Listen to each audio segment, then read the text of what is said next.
Paz e graça para você ligado nessa emissora. Iniciamos agora, com a graça de Deus, mais uma edição do Vejam Só Entrevista. E eu esperei muito tempo por uma ocasião como hoje para abordar um dos assuntos mais importantes e mais delicados que nós vivemos. Como pais, tios, avós, pastores, professores de escola dominical, gente que lida diretamente com jovens nos dias de hoje e que estão na igreja, mas expostos a um tempo em que, na minha opinião, nunca foi tão difícil manter a juventude na fé e mantê-los com um testemunho íntegro de acordo com aquilo que ensina a Bíblia, como nos dias atuais. Eu fico estarrecido com os desafios que essa nossa juventude, ainda com uma idade tão tenra, precisam enfrentar caso queiram se manter amando ao Senhor Jesus e seguindo as suas pisadas. É óbvio que eles não estão sozinhos. Deus está com eles. Mas até onde eu aprendi na Bíblia, Deus usa instrumentos humanos. Pai, mãe, tio, avô, pastor, professor de escola dominical, eu e você.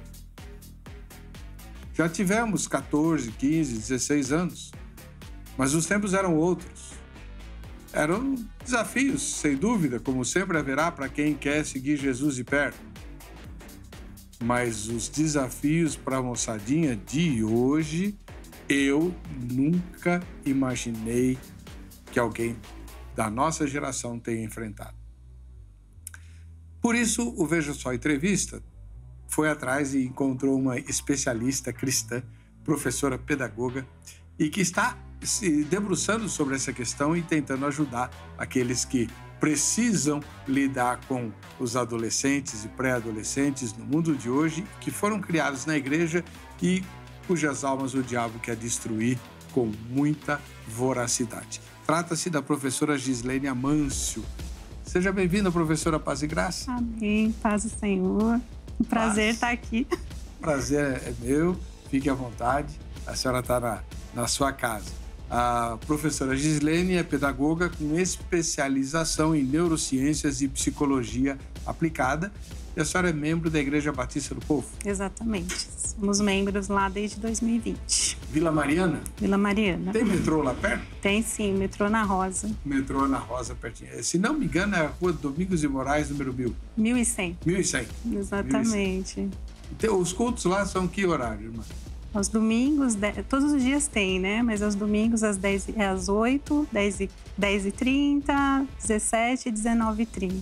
4 cultos por domingo? Domingo, sim. Naquele templo enorme? Exatamente. Louvado seja Deus, né? Glória a Deus.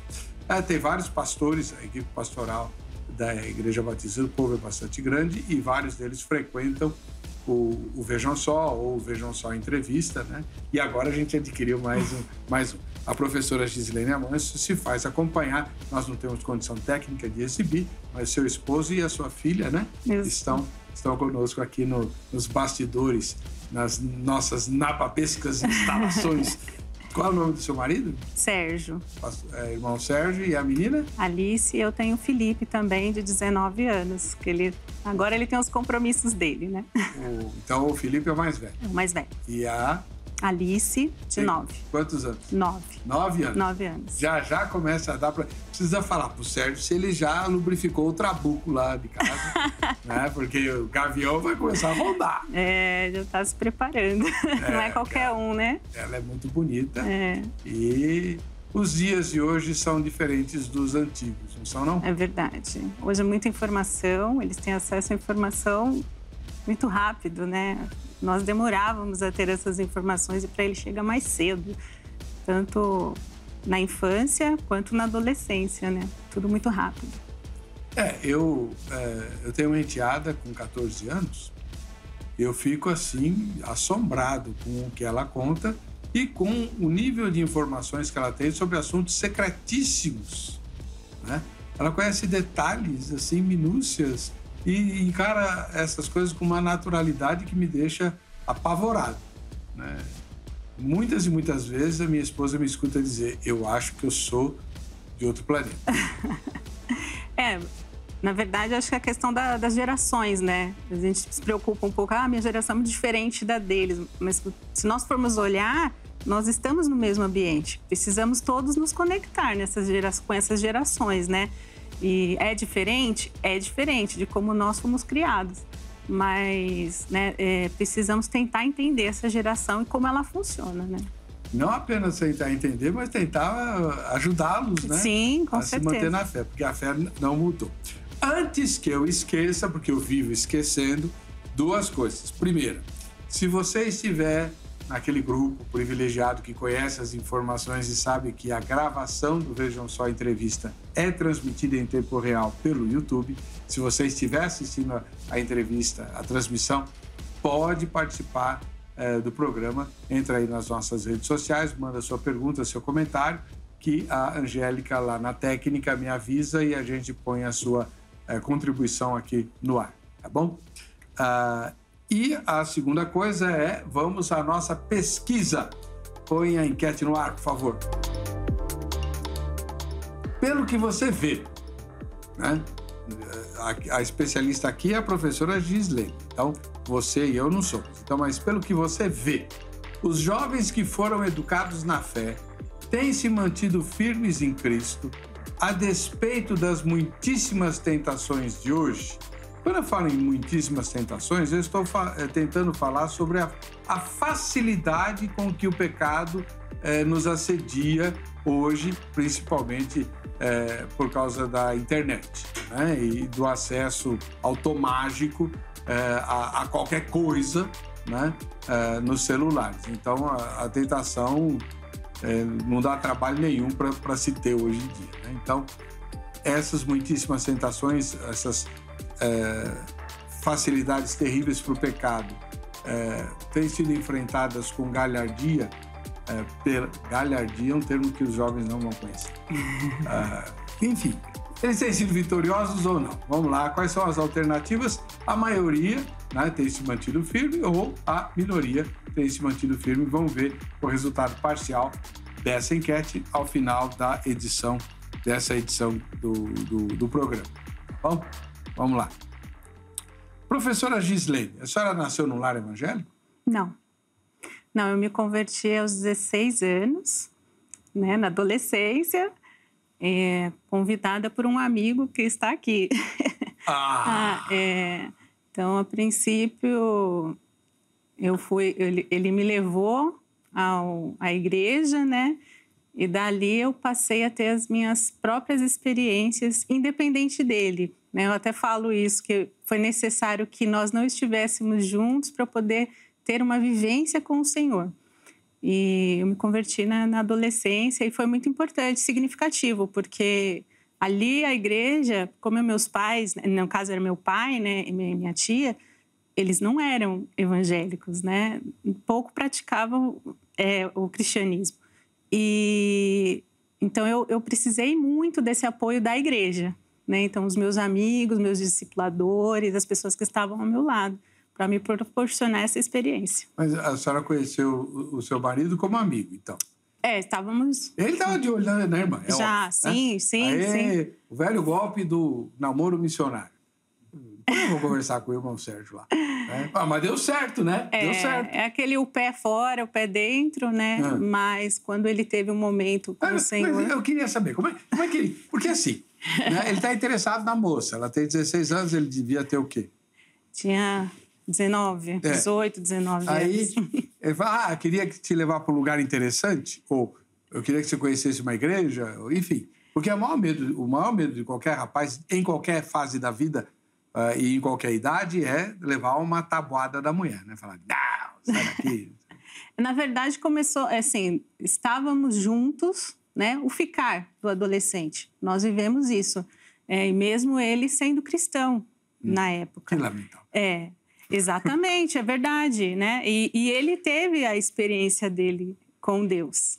E quando ele teve essa experiência do lamentável, foi quando ele falou, eu preciso te levar. Sério? Esse é o seu caminho. Esse é o caminho que o Senhor quer. Eu, no momento, não entendi. Né? Eu não entendi. Mas ali o Senhor trabalhou comigo. E trabalhou nele. Por isso que eu falo que nós nos separamos. De fato, nos separamos para viver os nossos momentos com Deus. E essa fase, inclusive, da adolescência, eu acredito, inclusive, na infância. Já começa na infância. Mas o pertencimento. Você precisa pertencer. Você precisa fazer parte daquilo. E nós vivemos isso. Ele no canto dele e eu no meu. E depois nós retornamos. Mas a mesma igreja? Mesma igreja. Mesma igreja. E ele me levou e eu decidi caminhar ali naquele lugar. Por isso que eu demorei a entender, mas fui. Porque existe também a nossa vontade, né? O nosso desejo. E eu desejei estar ali naquele lugar. E pertencer àquele lugar. E que igreja que era? Não era Batista? Não era. Na época era Comunidade Evangélica Redenção Plena, em Ferraz de Vasconcelos. Ah, tá. Lá na Zona Leste. Zona Leste. Que bom. E nós éramos. A primeira vez que a senhora lembra? Lembro. Foi chocante ou não?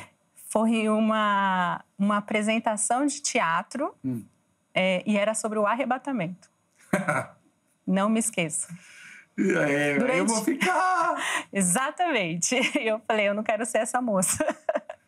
E foi a minha primeira experiência dentro de uma igreja evangélica. Na época eu frequentava espiritismo, tudo, e foi uma experiência muito forte. E o processo de conversão foi rápido? Não.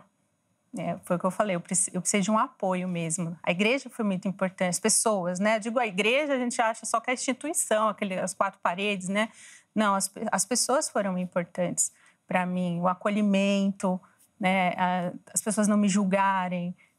Eu tinha pessoas que moravam próximo à igreja, eu morava distante, tinha que atravessar uma linha do trem para eu poder chegar na minha casa, e eles me levavam e voltavam. Então, isso é ser igreja, é você apoiar, é você acolher.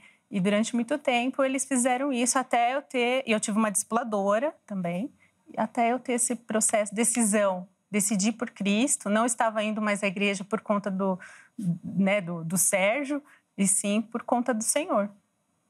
Que bonito, que bacana. Olha, como Deus faz as coisas. E pelo que a senhora conta, enquanto o seu processo de envolvimento com a fé transcorria, ele se aprofundava no relacionamento com Deus também. Também. Importante isso, interessante. É a ação direta do Espírito Santo, na qual muitos de nós, pastores, não cremos. Né? É verdade.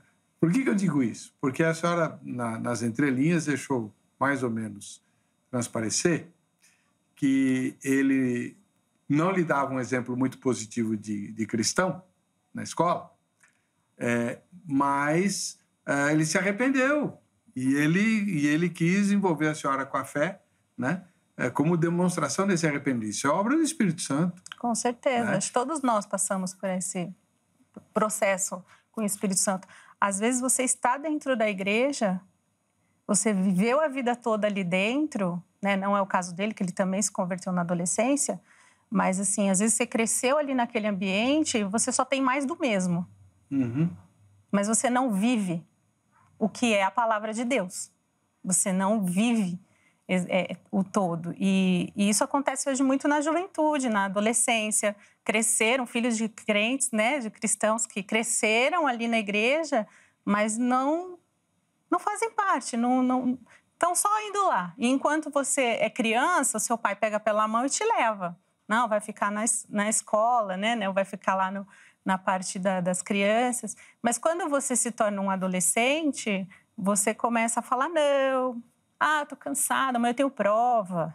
E aí não passa a ser mais uma prioridade na sua vida, né? E aí onde eu acredito que se torna um erro, quando você negocia isso. Eu não quero ir porque amanhã eu tenho prova. Mas assim, se no dia seguinte, se tivesse um aniversário, você levaria ele no aniversário. Por que para ir para a igreja não, né? Então, nós temos que tomar cuidado com essas negociações para ir à igreja. Não, vamos à igreja também. Lá você vai viver o seu grupo, você vai ter as pessoas da sua idade. E assim vai. Aí que tá, irmão. Mas ir à igreja também não resolve muita coisa. Não. Por quê? E esse é o grande dilema de quem dirige a igreja, né? O que fazer, e o tema de hoje é esse, né? O que fazer para que as famílias que estão sendo educadas na fé, na nossa igreja, não percam seus filhos à medida que eles crescem para o mundo, como tem acontecido, dada a facilidade, quero enfatizar isso, né? O programa de hoje tem esse viés de tratar das facilidades para o pecado ou para a tentação, que são facilidades inéditas, pelo menos nos últimos 200 anos, não houve tanta facilidade. E mais do que isso, o pecado, sobretudo na juventude, o pecado cometido na juventude nunca foi tão tolerado como é nos dias de hoje. Só falta a gente ouvir, não, isso é coisa normal da idade. Quer dizer, falta ouvir não, porque eu já ouvi também. Né? Dentro de casa, né? Tá trazendo, eu prefiro que faça aqui do que lá na rua, né? E isso não é o que a palavra diz, né?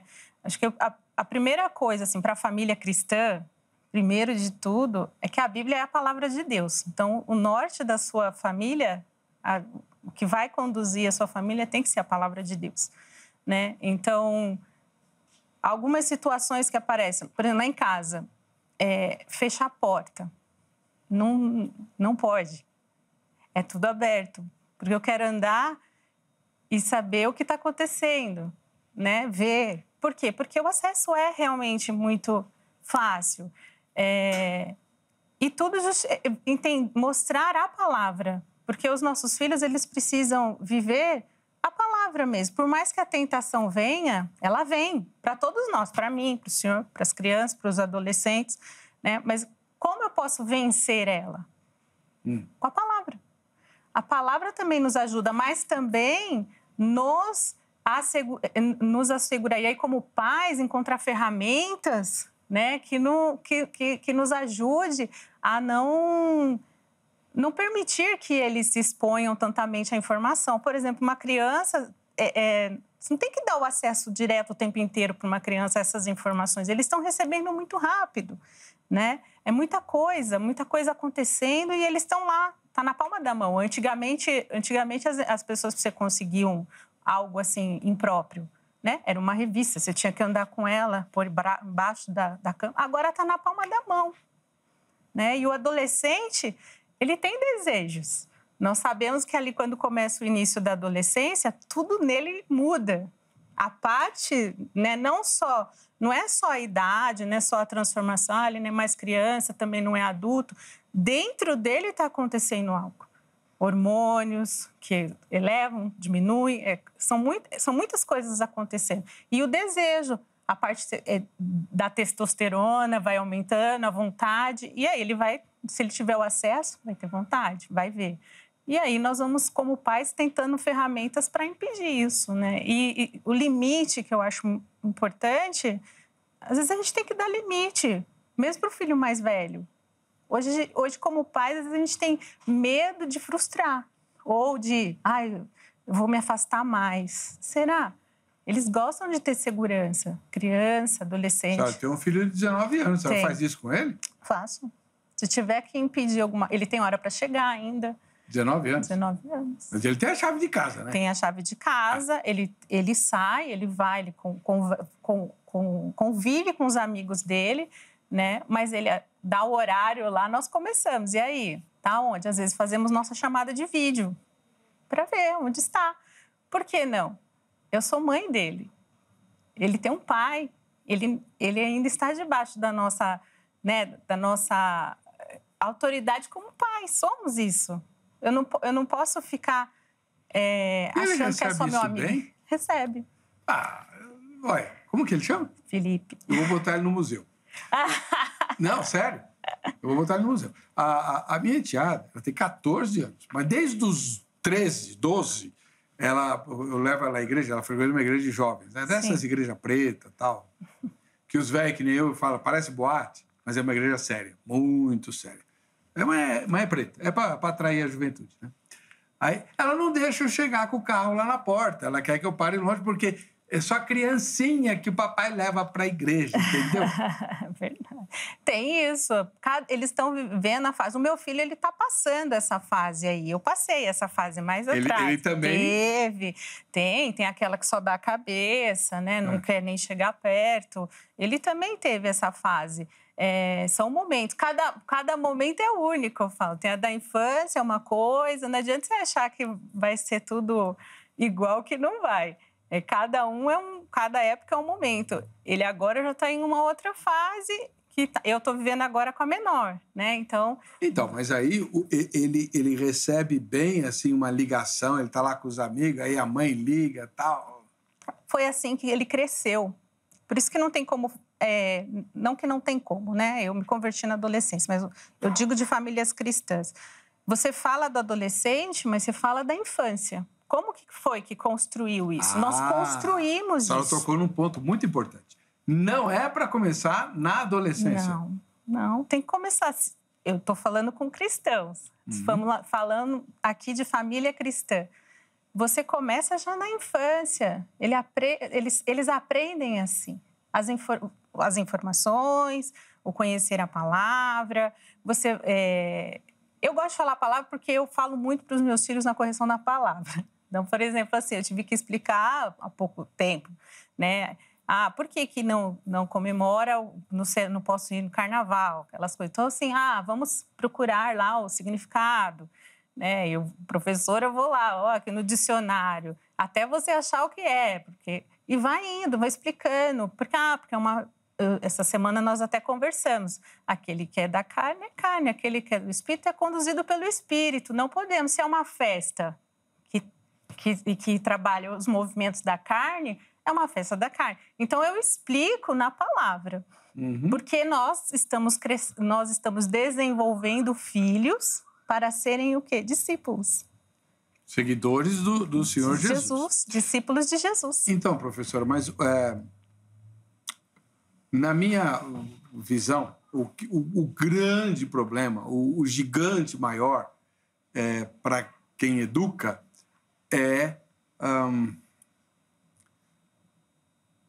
não saber como... Eu vou mudar a frase. O que eu vejo ameaçando a juventude de hoje, não só os adolescentes, os moças também, né? E que dirá os adultos autônomos, né? É a naturalidade com que a sociedade encara aquilo que, 30 anos atrás era escândalo. Né? Então, 30 anos atrás, uma adolescente de 12, 13 anos engravidar era um escândalo. Né? Hoje, é quase regra. E aquilo que afetava os adultos ao redor parece que não afeta mais. Todo mundo encara como muito natural. Eu estou usando um exemplo extremo de gravidez, mas existe todo um processo antes da gravidez, né? Sim. Todo esse processo é encarado, é assim mesmo, é normal, não sei o quê. Como que você, então, mostra ou mantém um menino, uma menina, que desde criança aprendeu diferente na Bíblia, e aí ele chega na escola, chega no mundo, e ele vai se sentir um ET. Ele vai se sentir assim mesmo. Ele vai se sentir diferente, porque ele é diferente. Acho que o grande problema que eu vejo para muitos de nós, cristãos, é que nós não queremos ser o diferente, mas devemos ser. Nós somos. E vamos sofrer por isso.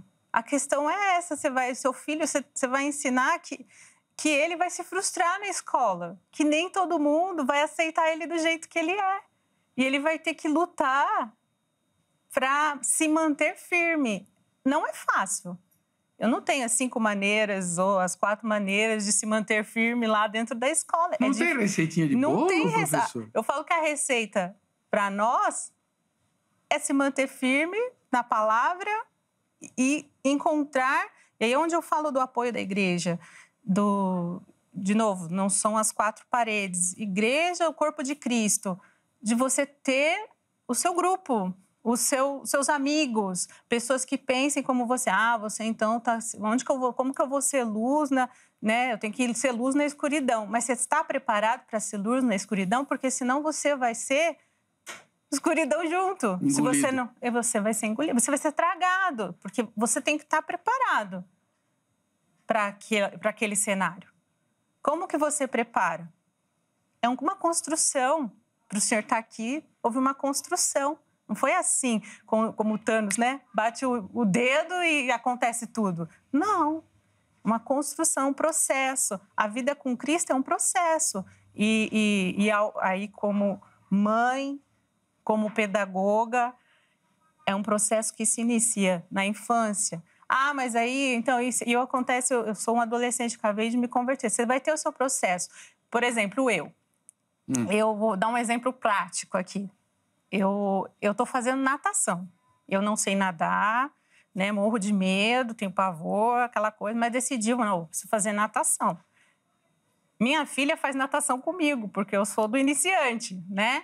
Eles aprendem, a professora fala, vai não sei aonde, vai não sei aonde, eles vão para lá, vão para cá. Para mim é muito mais difícil, mas eu já estou conseguindo fazer algo. Então, assim, para a criança é mais leve, para o adulto é mais penoso.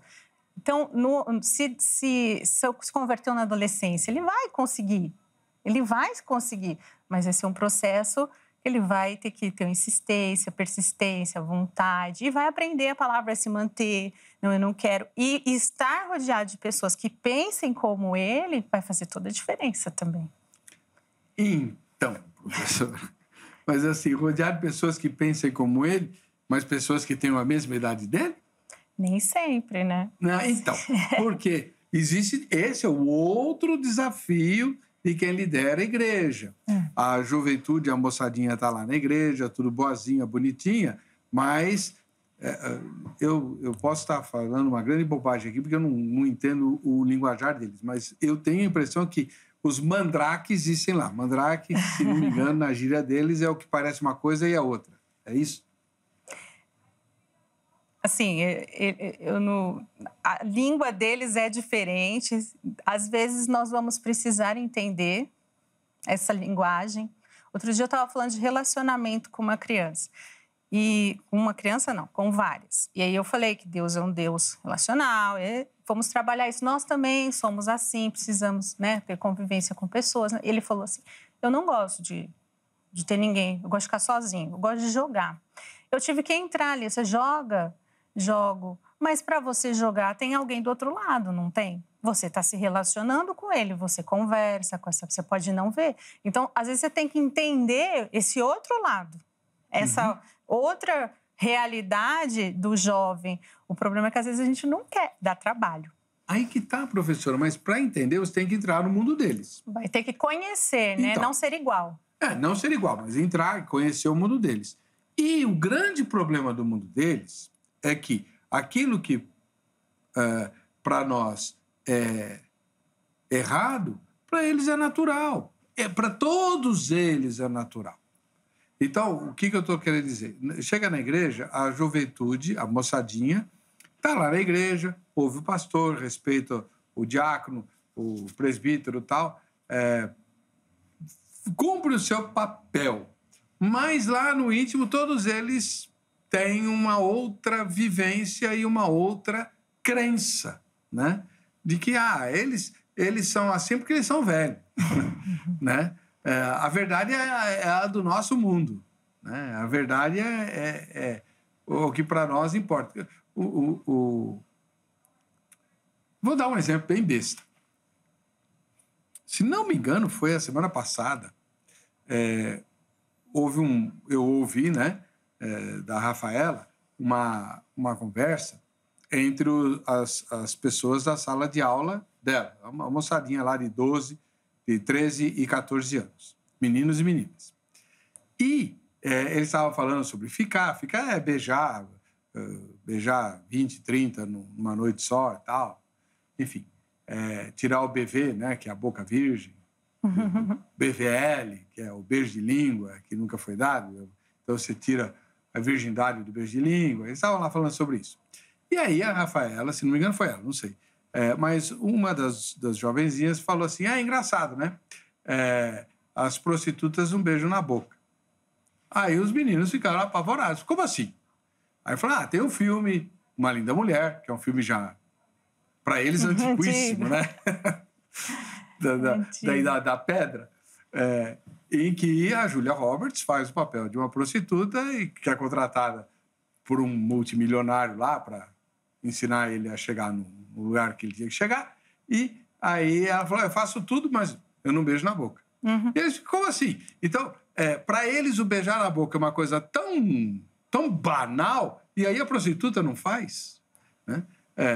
No nosso tempo, nas nossas gerações mais antigas, o beijo na boca era uma coisa muito especial, né? Que marcava um relacionamento mais solene, mais sério. Você não beija qualquer um, né? É verdade. E para eles hoje tudo é banal, normal.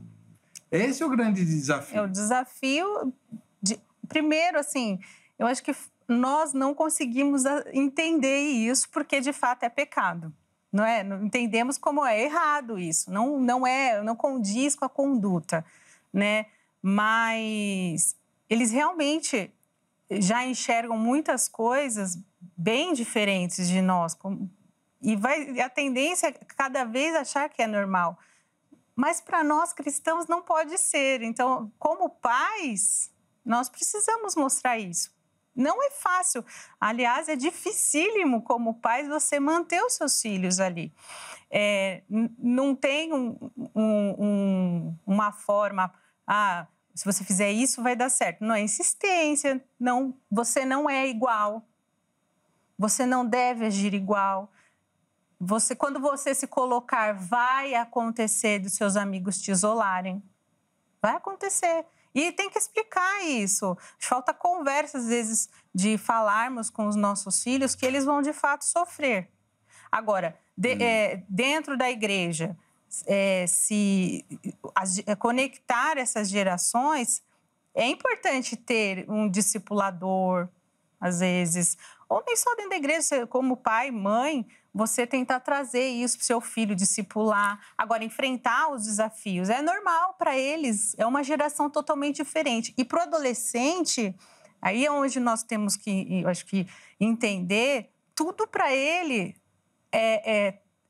está acontecendo muita coisa aqui. Então, vou lá na neurociências, a parte do cérebro dele tá modificando. Então, aquele neurotransmissor dele, que ele de querer ser impulsivo, de se arriscar, isso tudo está acontecendo nessa fase da adolescência. Que nós, adultos, já somos mais... Como que ele fez isso? Eu não acredito. Então, temos que ter paciência com eles também, tá? Que eles são nessa fase, tudo está mudando. Está mudando dentro deles. Mas aí que tá. Professor, qual a grande mudança que eu vejo na nossa sociedade? Sabendo que o jovem está exposto à impulsividade, o que é que as sociedades um pouquinho mais antigas faziam? Cercavam-no de anteparos, cercavam o jovem, protegiam o jovem, inclusive com proibições, para que ele não se expusesse ao perigo por essa impulsividade. Um exemplo mais banal você não pode dirigir um carro com 14 anos de idade porque você vai fazer besteira, certo? É isso que... Não que o adulto não faça, mas é muito mais, estatisticamente falando, é muito mais fácil um garoto ou uma menina de 14 anos fazer besteira no volante do que um adulto. Sim, certo? Por causa desse processo de desenvolvimento da mente. Essas barreiras, esses anteparos, desapareceram. Eles estão sem nenhuma proteção. É como se a sociedade estivesse dizendo, não, tudo bem, vai lá. Eu já vi pais falando, poxa, mas o problema das drogas é terrível. Não, isso é coisa da idade, depois passa. O que os pais de hoje não percebem é que os pais, quando eu era moço, né, a droga era maconha, era anfetamina, já era ruim, não é que é bom, já era ruim, mas não tinha o potencial destrutivo que as drogas de hoje têm. Existem várias drogas em que basta uma experiência para escravizar grande parte dos usuários. E aí, então você não pode considerar, não, isso é normal, faz parte da idade. A Rafaela tem uma colega de classe, com 14 anos, que a mãe permite que ela beba. Ela pode beber, ela vai nas festas, lá, a gente mora numa cidadezinha, então todo mundo se conhece, todo mundo sabe de tudo. A mãe dela deixa ela beber, tranquila, ela fica bêbada todo fim de semana. E o que tem? Normal, faz parte da idade, depois passa. Mas aí, se nós formos ver, não tá faltando o limite da nossa parte como pais também. A sociedade, ela tá muito permissiva, né? E nós estamos, como cristãos, fazendo parte dessa sociedade. Como nós estamos nos posicionando? Então, os nossos filhos estão convivendo com isso. E como cristão, o que eu tenho que fazer? O que eu preciso fazer? Eu preciso tomar atitudes. Não é normal o meu filho beber, eu não posso permitir que ele beba. Não é o que é para você, meu filho. Para você é outra coisa. Agora, às vezes tentamos nos igualar tanto como amigos dos nossos filhos que esquecemos que, de fato, somos pais, né? Como pais, nós temos uma responsabilidade. A Bíblia fala que os filhos são herança do Senhor. Se é herança, nós temos que cuidar deles bem, porque é do Senhor, não é nosso. É primeiro dele. E ela é clara lá em Deuteronômio 6, o papel dos pais. Ama o Senhor teu Deus, acima de tudo, ensina seu filho, inclusive fala até dos filhos dos teus filhos, né? E o verbo que está lá não é ensina, né? Tu as inculcarás. Exatamente. É um verbo forte, né? E, sentado à mesa, andando pelo caminho, não é só falando. É prática, é exemplo. Como é que eu vou falar para o meu filho, não beba se eu bebo? Como eu vou falar para o meu filho, não faça isso se eu faço? Né? Vou dar um jeitinho em algumas coisas pequenas. Na infância, a criança aprende observando. Nós somos espelho o tempo inteiro. A senhora é professora. Professores têm que saber responder os porquês, né? Por que é errado? Errado... Só porque Deus quer? Que seja. Não, por exemplo, por que eu não posso ficar? Né? Beijar, perder a minha boca virgem, enfim, beijar, ficar, essas coisas aradas que a tenra juventude faz. Aí a senhora vai dizer, não, isso é pecado, é errado. Aí ele vai perguntar, mas por que é errado se todo mundo faz? Qual o mal que há nisso? E aí? O mal, você é templo do Espírito. O que eu falei, a Bíblia para nós é a palavra de Deus que ele nos ensina. A princípio é isso. Você é o templo do Espírito. Você cuida bem dele. Agora é errado porque você não é igual a todo mundo. Você não tem que fazer o que todo mundo está fazendo. Você tem que cuidar do seu corpo. Eu lembro uma ilustração que uma pessoa fez uma vez de uma maçã, e ela falando assim, ela mordeu e falou assim, que é o primeiro rapaz que você ficou. Nhaque, mostrou. Aí virou a maçã, que é o segundo rapaz que você ficou. E a essência foi, né? A maçã foi perdendo aquele brilho, porque várias pessoas, você vai pegando, quando você se relaciona com outro, isso aí tem que falar.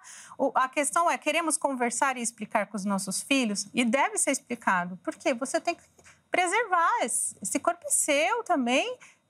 Você, como templo do Espírito, você cuida dele, mas ele também, cada pessoa que você se relaciona, você pega uma marca dessa pessoa e carrega com você. Você vai ter, ela explique isso. Acho que conversar com o filho é importante. E de novo, para o cristão, a base bíblica, para mim, acho que é essencial. E como professora, é didático, pedagógico. Ensina o que você aprende. Agora, como que eu vou ensinar algo se eu não sei? Se eu não tiver o conhecimento da palavra, como eu vou ensinar? Explica por quê. Eu, como eu falei, gosto de explicar didaticamente, mostrando a palavra ou ensinando que nem, porque o carnaval? Vamos lá pesquisar o que é o carnaval, né? Vamos pesquisar o que é o Halloween. Filha, você não vai? Porque é isso. Sabe por quê? Que nem a questão do carnaval.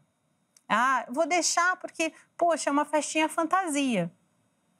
Aí vamos deixar lá a criança. Então começa a ir na festinha fantasia. E você deixou isso acontecer por algum tempo. Quando ele chega com 16 anos, a criança já não pergunta mais para você se ela vai na festa fantasia com você. Ela vai. Porque, mas não pode, você não pode comemorar o carnaval. Porque é carnaval, mas eu fui a vida toda na festinha fantasia e é a mesma coisa. Então explica desde cedo por que ela não pode ir. Quando você tiver uma festa de aniversário à fantasia, que não é o carnaval, você pode ir fantasiado. Esse episódio, não. Ele não cabe para você. E isso é um processo de aprendizado. Isso é pedagógico, né? Você ensina e ele vai aprendendo. É um processo. Não adianta falar que vai ser da hora para outra, né? Uma construção. Então, professora, mas uma das coisas que eu vejo com receio é assim, até por conta da faixa de idade, a juventude, não estou falando só de adolescente, mas a juventude estendida, né? Até os 30 anos. É verdade.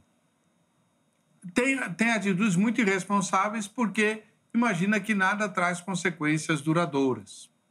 E pelo que ele olha ao redor, não traz mesmo. Tudo é relativamente normal, né?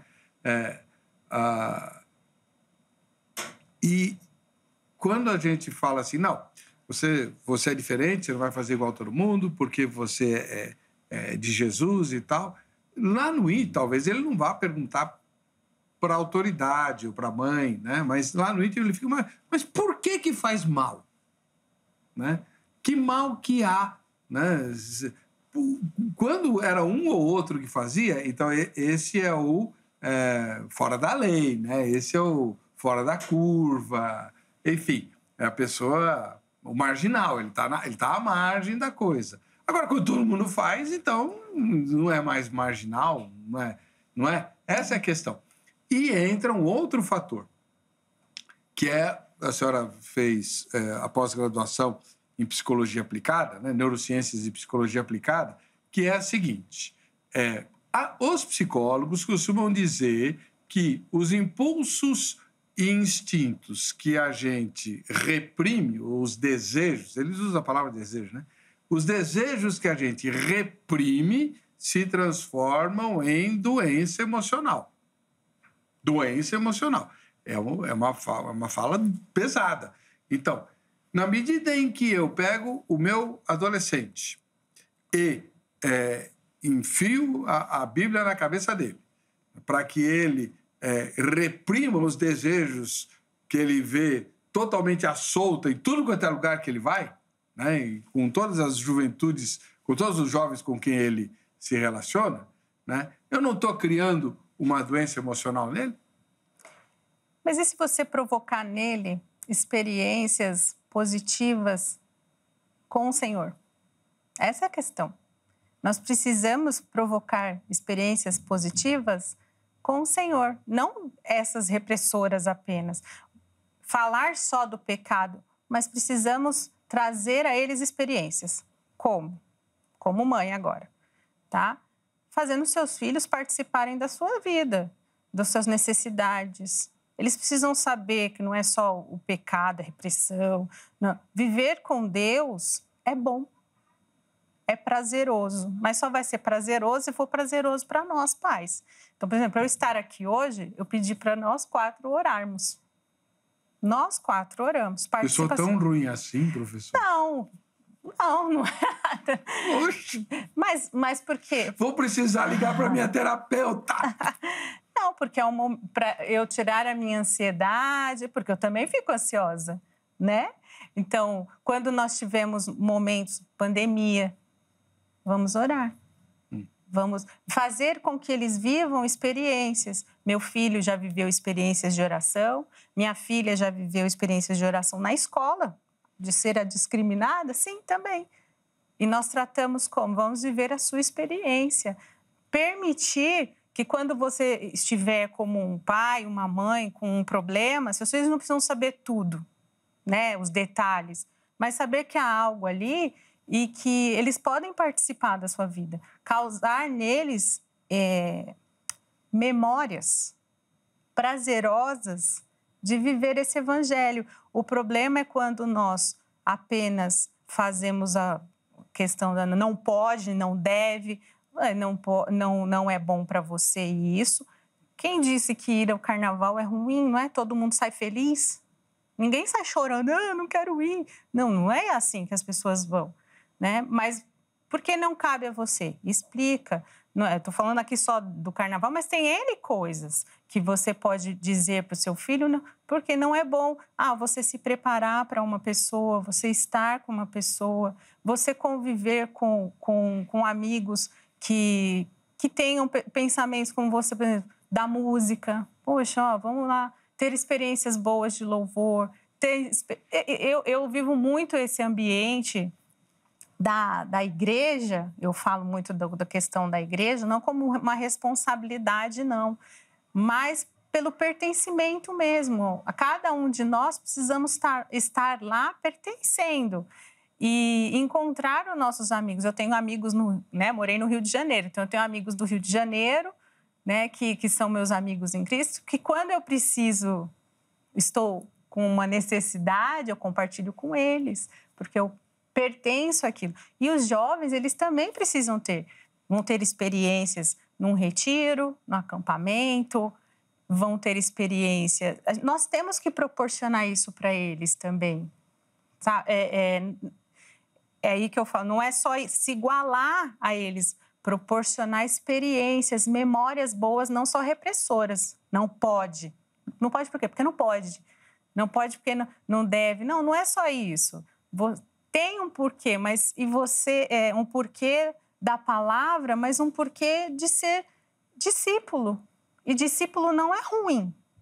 Ser discípulo de Jesus não é ruim.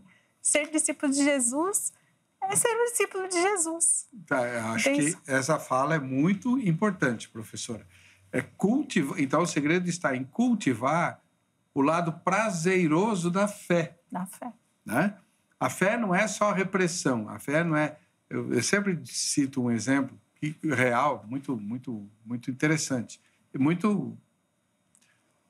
Que nos adverte, crentes. Eu estava vindo para o trabalho um dia, era de dia, eu tinha que atravessar a esquina da São João com a Ipiranga, né? A famosa esquina por causa da música. E é um cruzamento bem grande. Eu estava a pé e eu ia atravessar e vinha vindo um rapaz, né? Com uma camiseta, escrito assim, não bebo, não fumo, não jogo, não danço, na frente. Eu falei, eu não vou atravessar, vou esperar para ver o que está escrito atrás da camiseta. Garanto que ele é crente. Sabe o que estava escrito atrás da camiseta?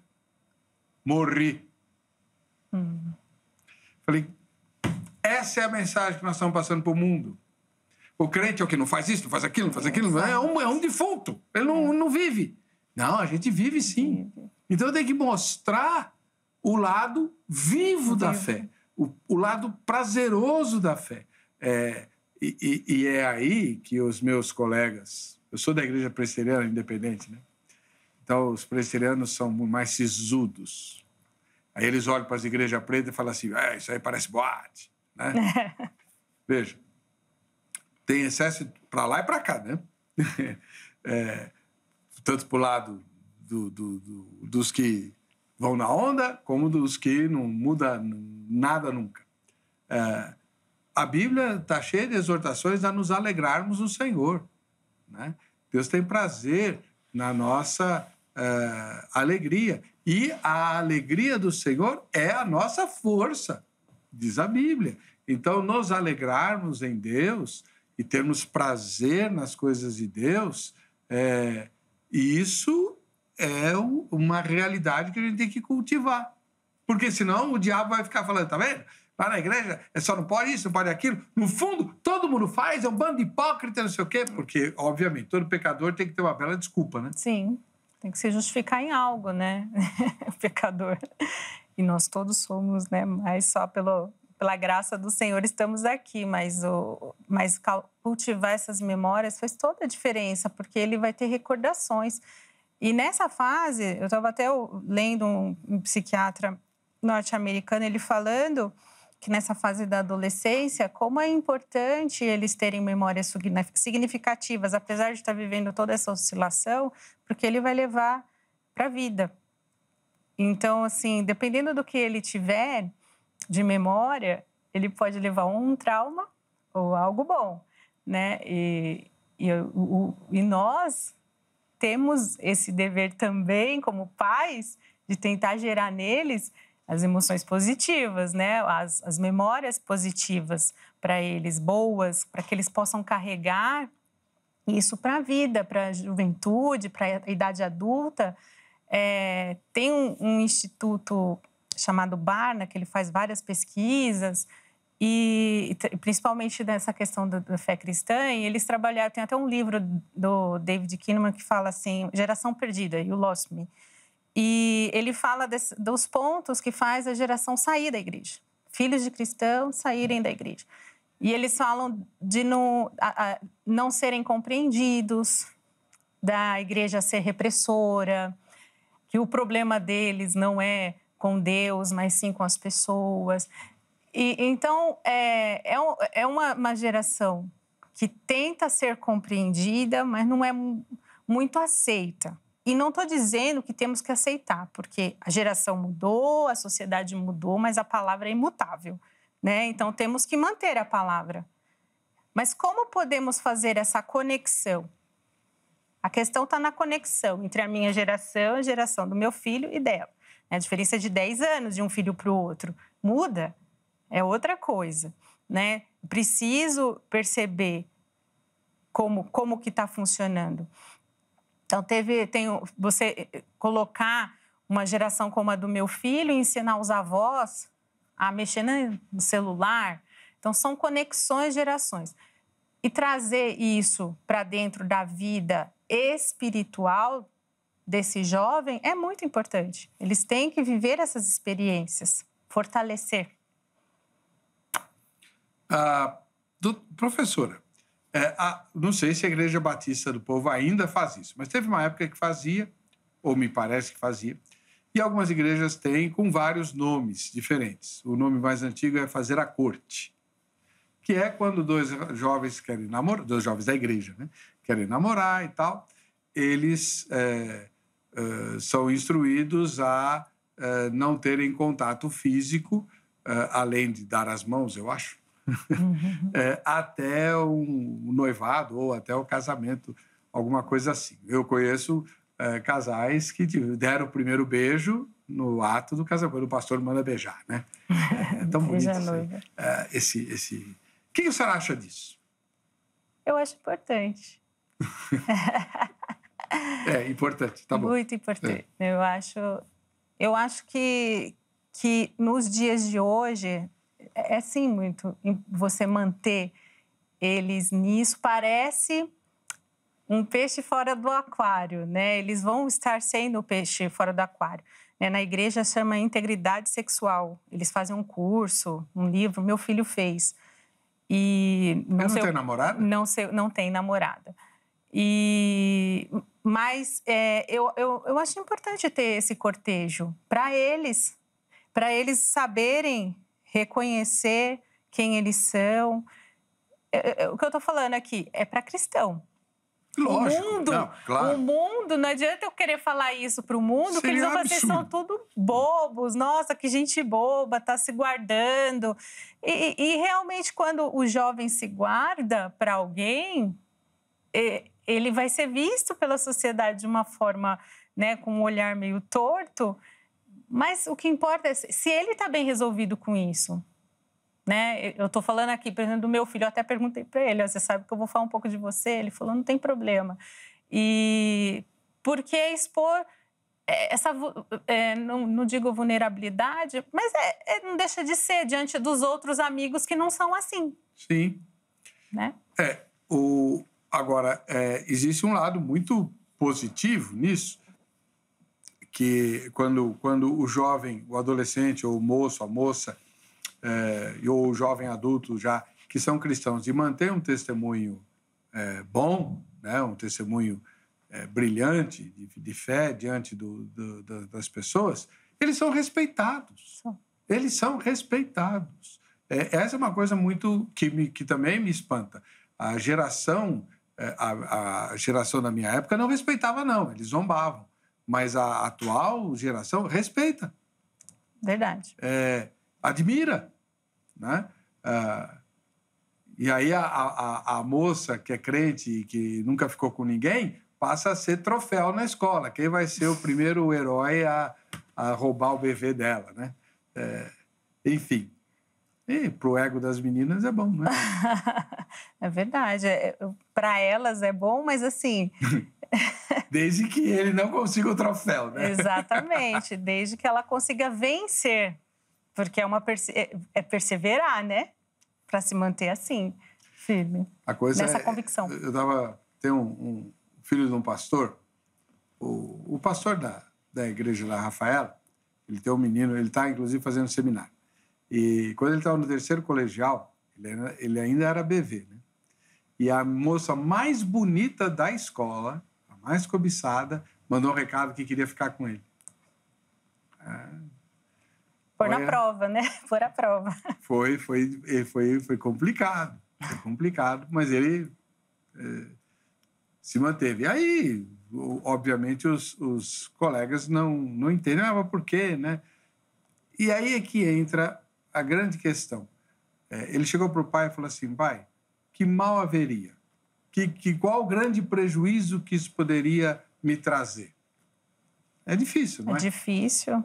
Porque o prejuízo é você compreender você e Deus. Porque aí é uma coisa, é dele com Deus, né? Você como pai, você interfere em algumas coisas, mas esse relacionamento pessoal, dele entender por que ele está se preservando como homem, né? Como jovem, que não tem a ver com o outro, com o que está externo, tem a ver com esse Senhor que habita no coração dele, a quem ele quer seguir.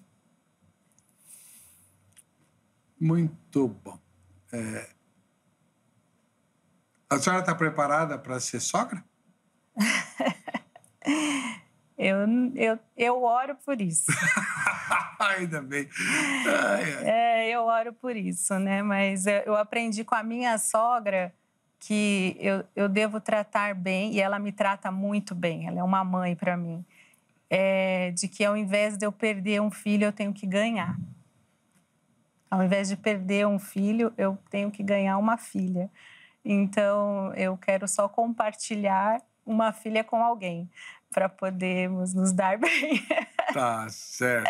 Se eu vou conseguir, só Deus sabe. Eu só queria entender por que, até hoje não consegui entender, por que para as mães é mais difícil entregar o filho menino do que a filha menina. E para os pais é o contrário. E isso é verdade, né? Porque eu vejo em casa como ele fala muito mais coisa comigo, assim, e ela é totalmente pegada ao pai, de abraçar, encostar nele, sempre foi. Então, eu acho que talvez esse elo que é criado ao longo dessa jornada entre pai e filho, na hora da separação, deve doer um pouco. E a tendência do filho sempre é mais longe, né? Veja bem, vou falar como pai, certo? Você pega, se mata e trabalhar para educar, dar o melhor para sua filha, vem um paspalhão qualquer, passa a mão na sua filha e leva embora, e você fica... E ela ainda vai feliz. Isso não está certo. Deixa eu chamar o intervalo. Antes de sair para o intervalo, eu tenho um recado muito legal para você. Olha, quem manda as fotos para o Vejam Só Entrevista participa de sorteios e pode ganhar os brindes que a gente sorteia aqui. As fotos você manda ou para o Facebook ou para o Instagram. O endereço está aí na tela para você. E nós vamos sortear Bíblias, tá bom? Então, no fim do ano, Bíblias do pregador, Bíblia do adolescente, Bíblia da mulher, né? Bíblias que você encontra facilmente no Shopping do Povo, Olha, essas são as Bíblias que nós vamos sortear aí.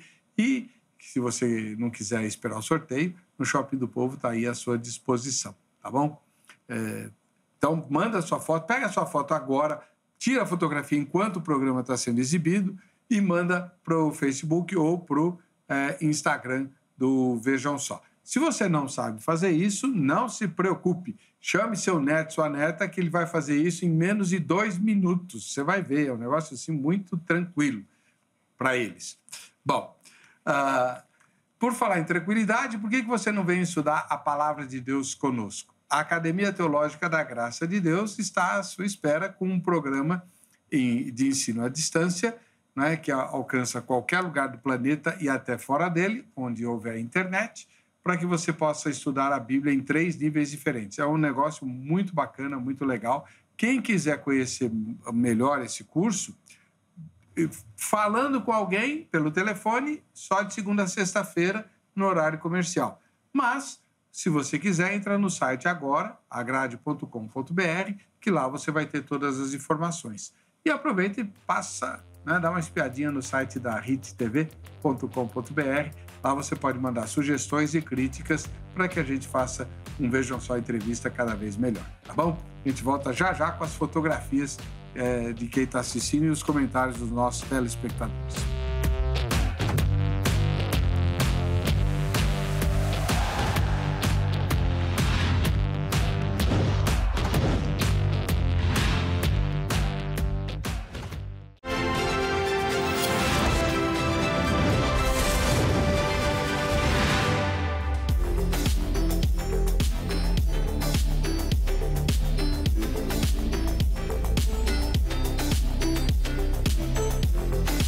Vamos lá, então, a hora de mostrar quem assiste ao Vejam Só. Lá no Rio de Janeiro, na cidade maravilhosa, o Jorge Henrique é nosso telespectador. Mandou a foto dele assistindo ao Vejam Só. Olha aí, é para fazer igual o Jorge, tá vendo? Fica bem bacana, né? Jorge, um grande abraço. Deus abençoe você. Né? Quem sabe passando aí pelo Rio a gente se encontra. Do Rio, vamos para Paraíba. Em Mamanguape, a Rayane é nossa telespectadora. Ó, a jovem que assiste ao Vejam Só. Olha lá, também bateu a foto enquanto assiste. Valeu, Rayane. Deus abençoe você. Ainda não fui a Paraíba. Dia que for, quem sabe a gente se vê. No Espírito Santo, em Vila Velha, onde eu já estive, ministrando um curso lá da Sociedade Bíblica, temos o Edmar Miranda, nosso telespectador. Olha que foto bacana que ele deu. É como se ele estivesse no cenário do Vejam Só. Muito legal. Deus abençoe você, viu, Edmar? Um abração bem forte. O Deilson comentou o seguinte: infelizmente, muitos estão se deixando levar pelos convites e estão vivendo um evangelho raso. Geralmente, os comentários giram em torno da pergunta da enquete, né, que é, na sua opinião, os jovens estão conseguindo, né? O Wellington comentou o seguinte: não, precisa de amadurecimento espiritual. Isso envolve orações, estudo e disciplina. Então, resiste. Se houver oração, estudo e disciplina, vai haver resistência. A questão é, mais uma vez, né, professora? Obviamente, o pecado a tentação é muito mais atraente do que a disciplina, seja para qualquer coisa, né? O estudo e a oração. Não é verdade? É verdade. Não é? Tentador, né? É o pecado, né? Tentador, e por isso que é a questão da experiência mesmo. Quando eles vivem, quando nós vivemos, no todo, né? Quando nós vivemos experiência, elas marcam, e aí você vai buscando cada vez mais, né? Mas não é fácil. A Raquel, acho que é a única moça que publicou comentários, é importante ser evangelizado em casa. Muitos pais deixam esse dever para a igreja. É verdade. A responsabilidade começa nos pais, né? Como nós falamos lá atrás, né? A Bíblia direciona pais como deve fazer, inculcando, né? Falando, não só falando, mas exemplificando, né? A criança, o jovem, adolescente, ele aprende observando. Ele vai ver o que você está fazendo como pai, como responsável. Quantos avós aí levam os netos, né, para Jesus também, que cuidam? Mas, assim, ele está observando o tempo inteiro. Se eu sou uma pessoa que eu chego em casa e reclamo, nossa, isso aqui, sempre isso, ele vai falar assim, para que eu quero isso? Faz tão mal para os meus pais, por que eu quero isso? Né? Então, tem que ser algo que é bom para você. Se é bom para você, vai ser bom para ele também. Ele vai desejar isso junto com você. Permita viver experiências ao lado dos seus filhos. E enfatizando o ponto forte da entrevista, né? É preciso resistir às tentações e reprimir os nossos desejos. Sim, mas a fé não se resume ao não. Existe o lado bom, gostoso do envolvimento com Deus. E é esse lado que a gente precisa buscar ter, em primeiro lugar, e desenvolver, porque o medo de perder isso, né, vai nos ajudar a fugir dos laços do passarinheiro e da peste perniciosa. Vamos ver o resultado da enquete, que a gente já estourou o tempo do programa. Vamos lá. Pelo que você vê, os jovens que foram educados na fé têm se mantido firmes em Cristo, a despeito das muitíssimas tentações de hoje? Resultado, a maioria 30% só. E a minoria recebeu voto de 70%. As coisas estão ruins, precisamos reagir. Na próxima sexta-feira, nesse mesmo horário, querendo Deus, voltaremos a nos encontrar no Vejam Só Entrevista. Um ósculo santo para todos. Até lá, fiquem na paz.